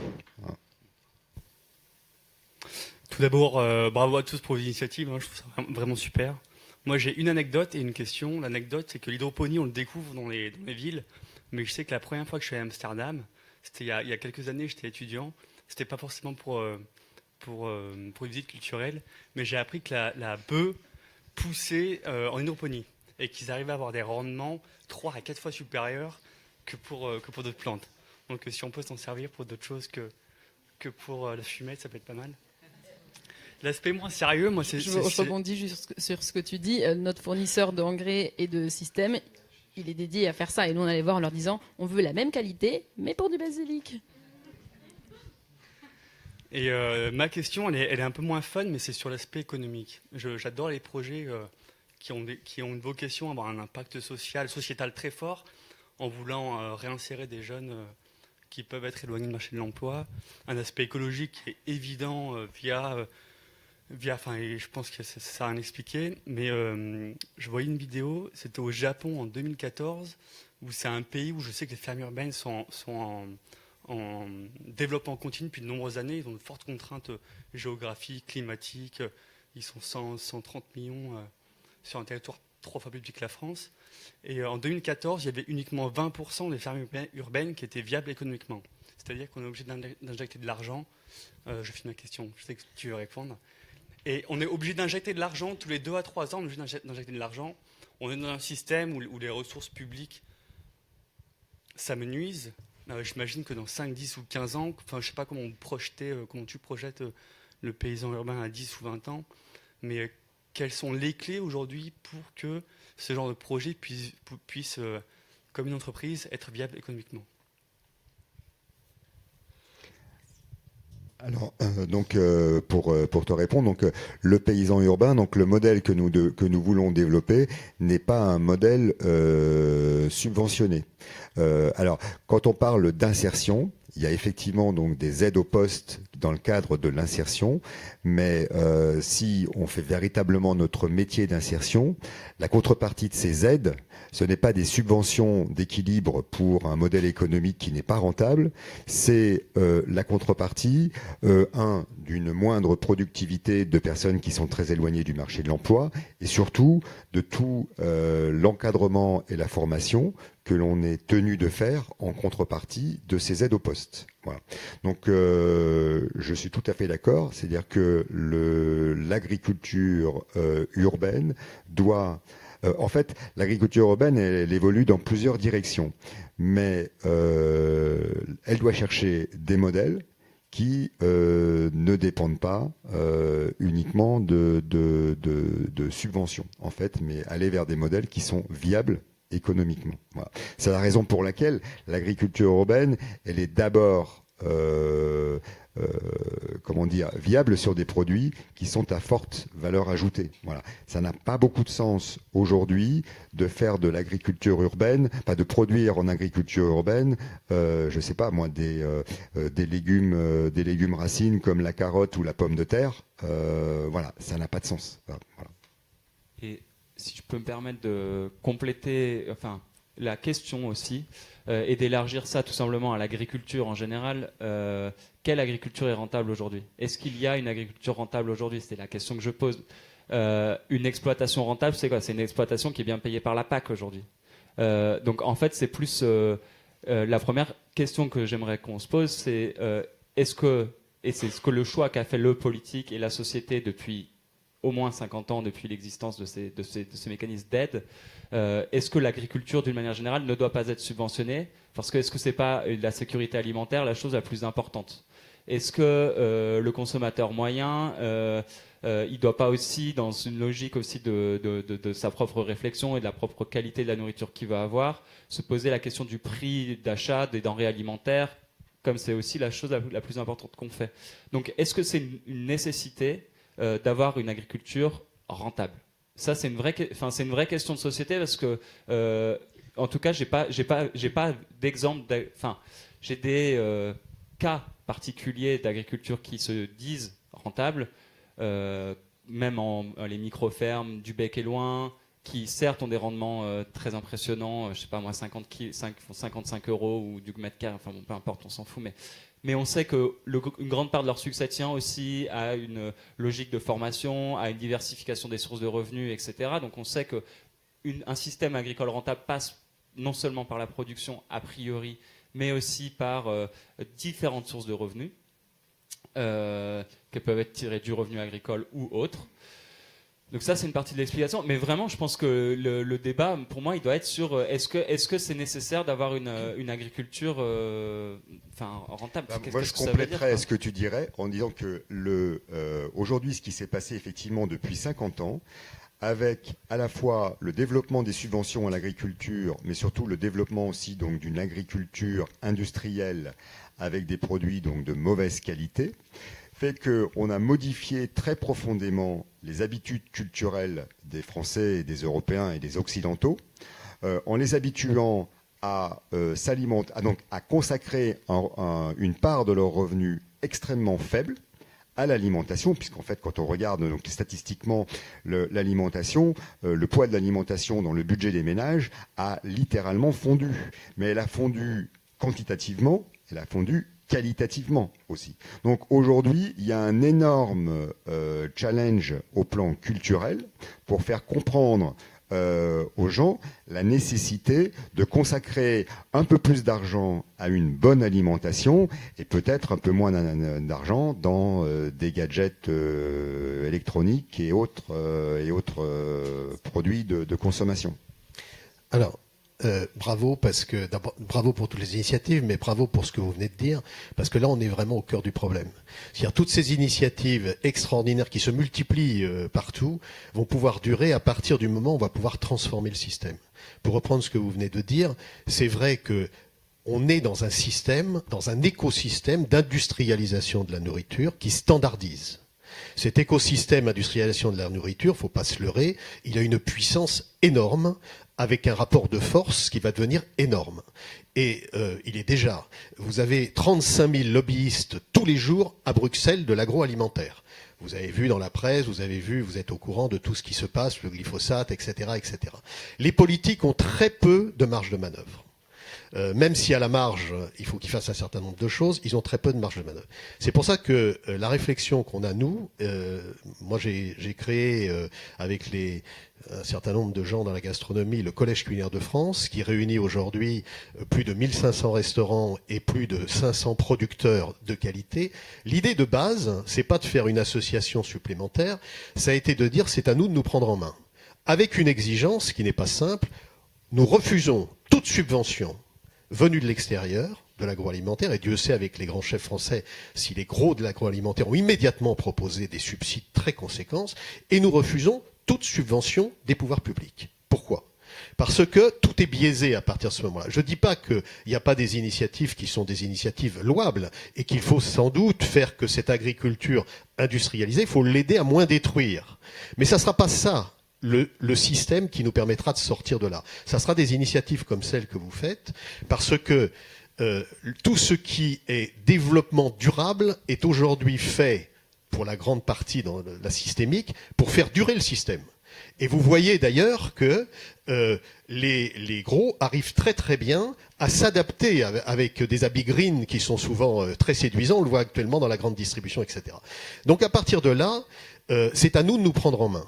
C'est pour ça que j'ai créé au mois de juillet dernier Manger Citoyen, qui est de mobiliser les citoyens sur toutes les initiatives que vous avez. C'est-à-dire de dire aux citoyens, maintenant, comment on peut faire, et c'est à vous de vous prendre en charge. Et vous prendre en charge, ça veut dire, parce que c'est vrai qu'il faut changer la culture, il faut changer les comportements, mais la puissance de cette société de consommation, elle est telle qu'aujourd'hui on vous dit, attendez, c'est très simple, vous n'avez plus rien à faire, dormez tranquille, mettez-vous sur votre canapé avec une bouteille de Coca-Cola, on vous livre tout, et d'ailleurs moins cher. Or, tous les travaux que nous faisons, c'est pour ça que ce qui a été évoqué tout à l'heure sur l'économie est fondamental. Et l'agriculture telle que vous la concevez est rentable. Mais faut-il y mettre un certain nombre de conditions ? C'est vrai qu'aujourd'hui, un prix bas est un prix qui, d'abord, tue les plus modestes. Il faut bien comprendre ça. On a fait l'essai de mettre un filet de poulet d'un grand distributeur à côté d'un filet de poulet pris chez un très bon volailler, 30% plus cher. Vous les mettez tous les deux dans une poêle. Il y en a un qui vous rend 30 à 40% d'eau. Mais donc ça veut dire que le pauvre a été pénalisé, il a acheté de l'eau. Mais non seulement ça, mais il a ingurgité des intrants qui ne sont pas tout de suite dommageables. Ils sont dommageables, on ne meurt plus d'intoxication alimentaire, ou très peu. On meurt de mort lente. Donc, et il a détruit des filières économiques et sociales. Donc tous ces éléments-là, bien sûr, ne sont pas conscients parce qu'il faut, comme vous disiez très justement, le budget de la consommation alimentaire a diminué au profit de l'iPhone, etc. Vous avez dans toutes les cités, vous avez le dernier iPhone. Hein. Vous avez l'écran plat, vous avez tout ça. Donc c'est une révolution culturelle dont il est question, et seuls, pour soutenir les initiatives extraordinaires que vous développez, seuls les citoyens doivent pouvoir se lever parce que les systèmes sont auto-bloquants. Je ne dis pas qu'il ne faut pas qu'ils le développent, mais les systèmes sont auto-bloquants. Donc c'est aux citoyens aujourd'hui de se prendre en main sans rien attendre et d'essayer sur des finalités comme ça de dépasser les initiatives qui sont louables, mais qui doivent se lever en masse aujourd'hui pour que les consommateurs puissent y adhérer. Merci pour ce témoignage. Vous avez une question ? Oui, bonsoir. Non, c'est pour compléter. Complétons. J'aime bien ce que le monsieur raconte. Donc, Mangeons citoyens. Ouais. Et surtout, je voulais parler de... Bon, j'ai pas trop l'habitude de parler. Il n'y a pas de souci, on est en famille. Ouais.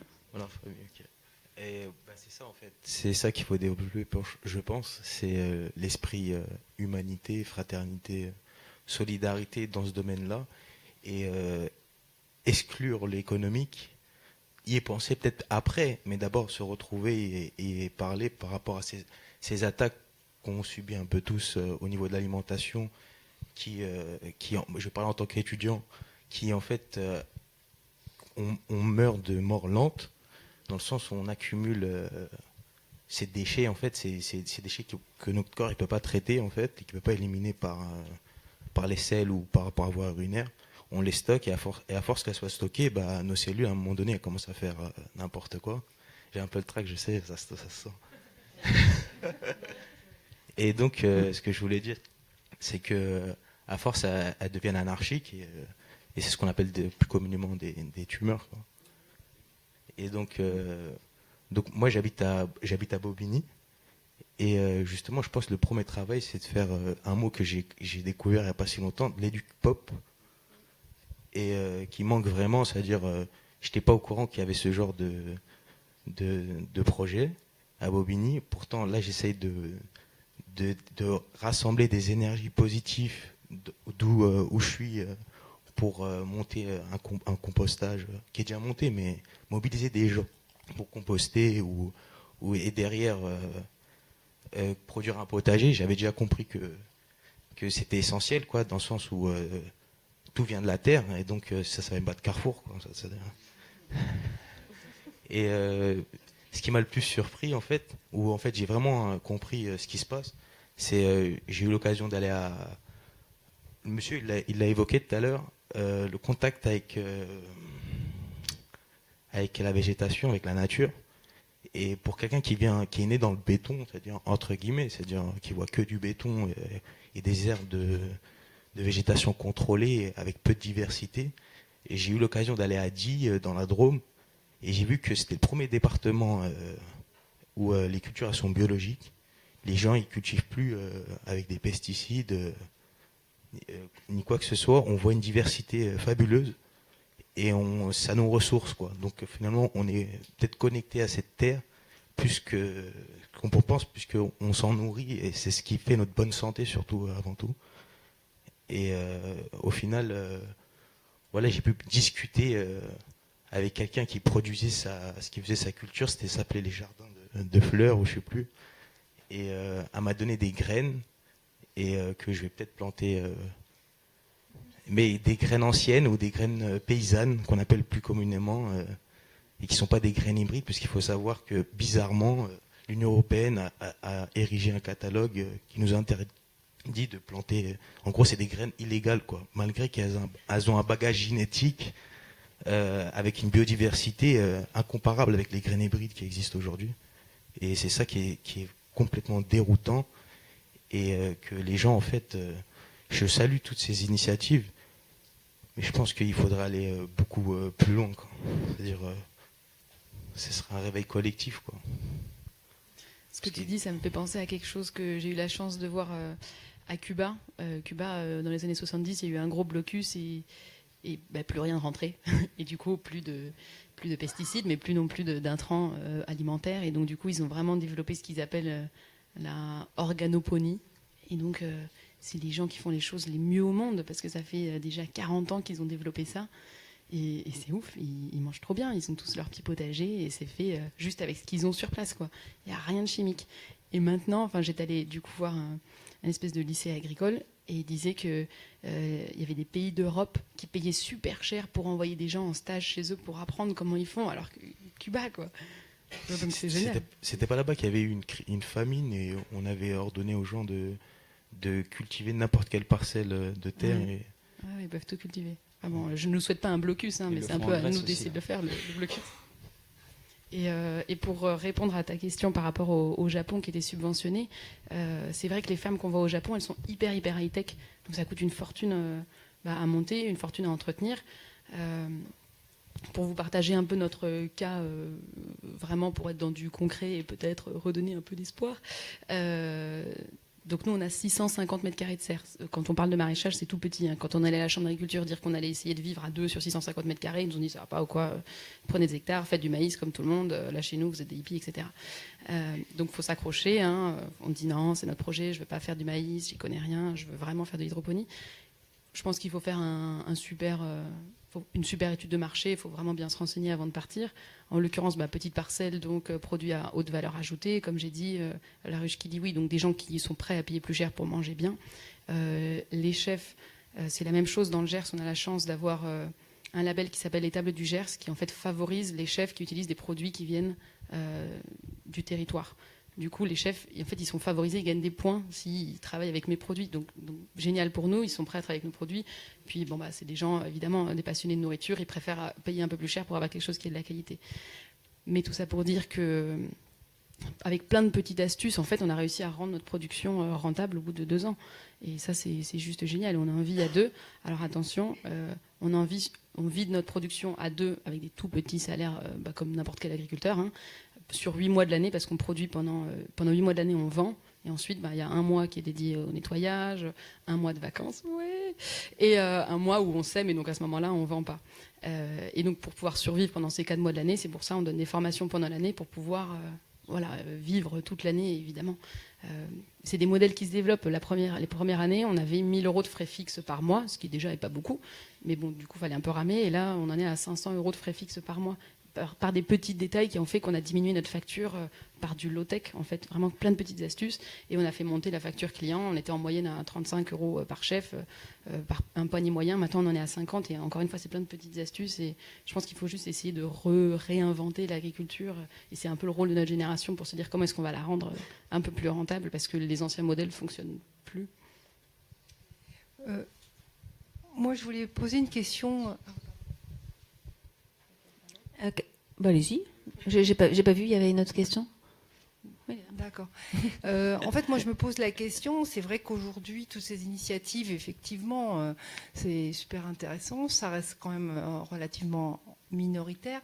Mais en même temps, quand je vois la réaction de la grande distribution, moi, ça commence à m'effrayer. Par exemple, ce qui vient de se passer avec Carrefour, qui commence à commercialiser des semences paysannes sur lesquelles qui étaient interdites. À communiquer sur le fait qu'ils vont commercialiser, surtout. Je me dis que là, effectivement, il y a un effet pervers qui fait qu'aujourd'hui, ils sont en mode réactivité parce qu'ils sentent bien qu'il se passe des choses qui leur échappent. Et je me demande comment les choses vont se passer par la suite, parce qu'effectivement, ils ne sont pas prêts à laisser passer ça, parce que c'est aussi tout un pan qui leur échappe, et ils sont tout à fait capables de réagir sur d'autres systèmes. Donc voilà, moi je suis un peu inquiète par rapport à ça, parce que je pense qu'ils ne laisseront pas passer ce genre de choses. Alors tout à l'heure, on a parlé des lobbies qui effectivement agissaient en sous-main auprès des politiques, mais voilà, donc moi je suis très réservée. Je pense qu'à la fois les grands groupes de l'agro-business et la grande distribution vont effectivement faire du greenwashing et s'approprier tous les développements au niveau de l'agriculture urbaine. Alors, moi, je comprends effectivement qu'au Japon, à Hong Kong, à Singapour, où ils ont des vraies problématiques de sécurité alimentaire, ils investissent des sommes considérables pour des productions alimentaires. Et au Japon, en fait, vous faites essentiellement allusion à des cultures en aéroponie. Pardon ? Oui, en hydroponie verticale, mais surtout donc en fait en aéroponie, parce que enfin, je parle sous ton contrôle, mais le Japon est un petit peu en pointe sur l'aéroponie. Alors aujourd'hui, il y a beaucoup d'exploitations, oui, mais je pense qu'il y a encore beaucoup d'exploitations déficitaires, mais en même temps, il faut avancer un peu la machine. Mais ils sont sur des problématiques que nous, on n'a pas, en fait. C'est-à-dire qu'en France, il y a suffisamment de campagnes pour continuer à produire. Et il ne faut pas oublier que l'agriculteur, c'est pas simplement un producteur d'aliments, c'est aussi un paysagiste de nos campagnes. Hein, voilà, et c'est essentiel, hein, y compris pour de l'élevage. Hein, voilà, parce qu'effectivement, on peut légitimement réfléchir à toutes les problématiques de l'élevage sur le bilan carbone, etc. Mais en même temps, il ne faut pas être un ayatollah du végétalisme, parce que on a aussi besoin d'élevage pour entretenir nos campagnes, hein, à condition bien sûr de faire de l'élevage qui respecte les animaux et qui respecte la nature. Mais il y a moyen de faire des choses intéressantes. Voilà. Mais donc, c'est vraiment, on ne doit pas, j'espère qu'en France, on ne choisira pas des modèles que l'on voit émerger en Asie ou aux États-Unis, où ça répond à des contraintes qui sont différentes. Mais j'ai très peur. J'ai très peur parce qu'on entend déjà ici et là, et en particulier autour de Paris, des projets, moi, qui me font tout à fait peur. Hein, ouais, vraiment peur. Alors, on a plein de questions. Il est 8h. On va bientôt devoir rendre la salle. On va peut-être en prendre deux pour terminer. Et après, de toute manière, on boit un coup ensemble. Et voilà, on pourra poursuivre. Donc, je vais aller là-bas. Et on prendra peut-être ce débat. Faut-il avoir peur de la récupération de la grande distribution, qui est toujours là pour les bons coups? Bonjour, merci beaucoup pour vos interventions. Moi, je voulais rebondir sur plusieurs choses que vous avez tous dit sur l'importance des paysans aujourd'hui. Moi, j'aime bien le mot paysan, puisqu'il y a le mot pays dedans. Et je pense que... donc, je parle de mon expérience, parce que je viens de Montpellier, qui est donc en Languedoc-Roussillon, maintenant Occitanie, qui est une grande région agricole depuis très longtemps. Et aujourd'hui, les agriculteurs en Occitanie, c'est des gens qui vivent sur les subventions, mais qui surtout vendent leurs terrains parce que ce sont devenus des terrains constructibles. Donc, ce que je trouve super intéressant dans ce que vous faites, c'est que vous allez revégétaliser et recultiver la ville à Paris, dans une zone extrêmement urbanisée, alors que dans le sud de la France, je pense que je parle de l'Occitanie, je pense que c'est un peu pareil dans d'autres régions, il y a des terrains qui étaient autrefois agricoles et qui sont en train de passer en terrain constructible. Et c'est vrai que les vignes aujourd'hui autour de Montpellier, elles sont en train de devenir des terrains constructibles. Et du coup, je voulais savoir si vous aviez des idées pour exporter vos projets. Je sais que Marion, vous êtes dans le Gers, et c'est vrai que du coup, c'est hyper intéressant d'avoir la vision de quelqu'un qui est à la campagne. Moi, j'ai grandi à la campagne, et c'est vrai qu'aujourd'hui, plus ça va, plus les terrains agricoles reculent, même s'il y a de belles initiatives de paysans qui veulent revaloriser leurs terres. Mais voilà, en fait, ce que je trouve très intéressant sur le paysan comme paysagiste de nos campagnes, je trouve que c'est tout à fait vrai, et je trouve que c'est une très belle image pour parler de la France. Et je crois qu'aujourd'hui, c'est vrai qu'on a, en tout cas, enfin moi je parle de Montpellier, mais je suis sûre qu'il y a des gens qui viennent d'autres régions de France et qui doivent avoir les mêmes choses, enfin voir les mêmes choses quand ils retournent dans leur région d'origine. Donc voilà, je voulais savoir si vous aviez des projets d'exporter ça, parce que Montpellier aujourd'hui c'est la ville de France la plus dynamique en termes de démographie, et c'est la ville de France qui grossit le plus. Aujourd'hui on a été pointé du doigt par le ministère du développement durable parce que on construit trop, et Montpellier c'est une ville champignon. Moi j'y vais tous les 3 mois il y a des nouveaux immeubles, et je peux vous dire que sur les toits il n'y a absolument pas de projet de ferme. et que derrière les campagnes reculent et que je crois qu'aujourd'hui les paysans dans ces régions ils vivent des subventions, mais ils vivent surtout parce qu'ils deviennent millionnaires parce qu'ils vendent leur terrain en fait. Et quand je parle de millions, c'est oui, pardon. Donc voilà, désolée, j'étais un petit peu longue, mais c'est juste voilà, ma question c'est de savoir si vous allez exporter vos modèles ou pas du tout. Mais ces modèles, ils sont ouverts à tout le monde, il n'y a pas de souci. Je sais qu'à la FOP, c'est une association qui est nationale et je sais qu'il y a des gens qui viennent de toute la France. En l'occurrence, à Montpellier, il y a les Citizen Farm qui font de l'aquaponie dans les conteneurs, qui sont en train d'en installer un à... Oui, ils sont sur Toulouse, mais ils viennent d'en installer un à Supagro. Donc super, les agriculteurs voient un peu ce que c'est, donc du coup ça fait des nouveaux modèles à copier. Nous, notre modèle, si on arrive à le développer au fin fond du Gers, il est vraiment reproductible pareil, hein. C'est pas moi qui vais le développer, moi je vous forme, je vous dis tout ce qu'il faut faire et vous allez le faire. Mais l'idéal ce serait quand même qu'on arrête de perdre des terres agricoles, parce que comme ce qu'on disait avant, on peut pas vivre d'agriculture sur les toits, on a besoin de la terre. Et juste pour ça, c'est vrai que de toute manière, l'appât du gain pour l'agriculteur entre une vie un peu compliquée et on te rachète ton terrain, t'es millionnaire, ta famille elle vit pendant 2 générations, ça c'est un choix qui appartient à chaque homme et chaque femme de faire. Mais en revanche, du coup, la question à revers, c'est de se dire simplement que l'agriculture urbaine, et ça a été plus ou moins pointé tout à l'heure, un des sujets, c'est qu'elle soit pas une caution parce qu'on remplace, on va mettre du béton sur un terrain, ou parce qu'on a un projet du béton quand même qui vient. Là, vous savez, en ce moment, il y a la scierie, la farge, machin, etc. Le sable, où est-ce qu'il vient, comment est-ce qu'on fait venir tout ce sable, etc. Que ce soit une caution pour qu'on oublie tout le reste, mais que ce soit vrai pour la construction, que ce soit vrai pour les autres systèmes agricoles, conventionnels, etc. Et je pense que c'est aussi ça qu'il faut pas oublier dans ces questions. Merci, on prend une dernière question de 30 secondes avec une réponse de 30 secondes et après on va boire un coup. J'ai 2 toutes petites questions, mais ça va faire 30 secondes. La première, elle est assez technique, donc je pense peut-être Anne. Est-ce qu'il y a des estimations qui ont été faites sur les villes en termes de surface qui sont potentiellement favorables à l'agriculture urbaine, le nombre de toits et l'équivalent en termes de personnes qui pourraient être nourries à partir de ça?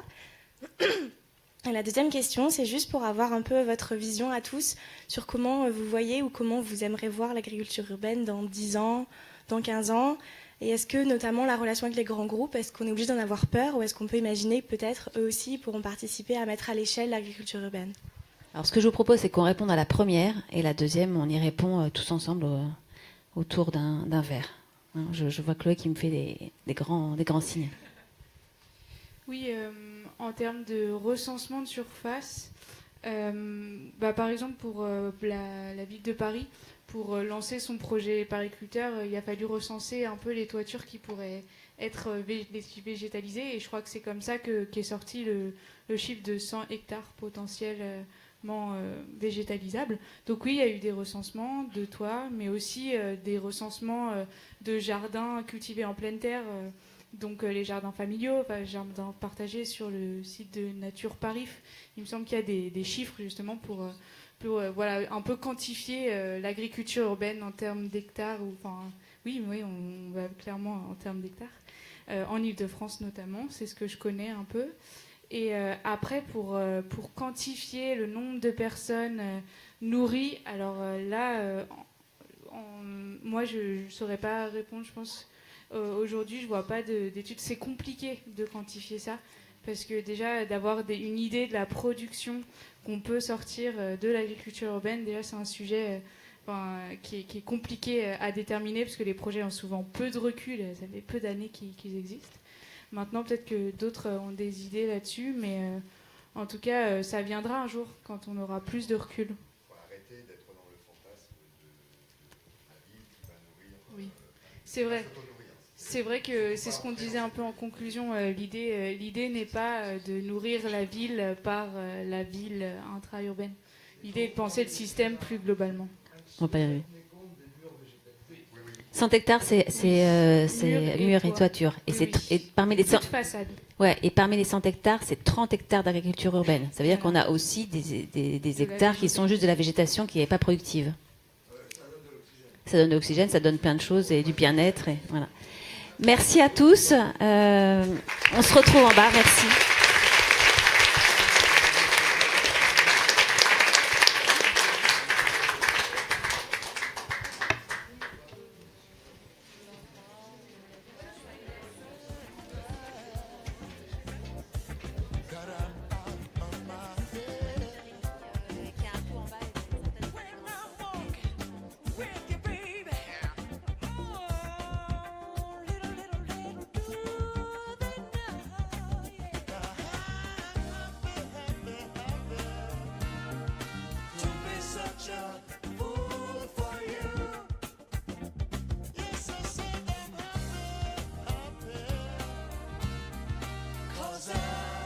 gonna live.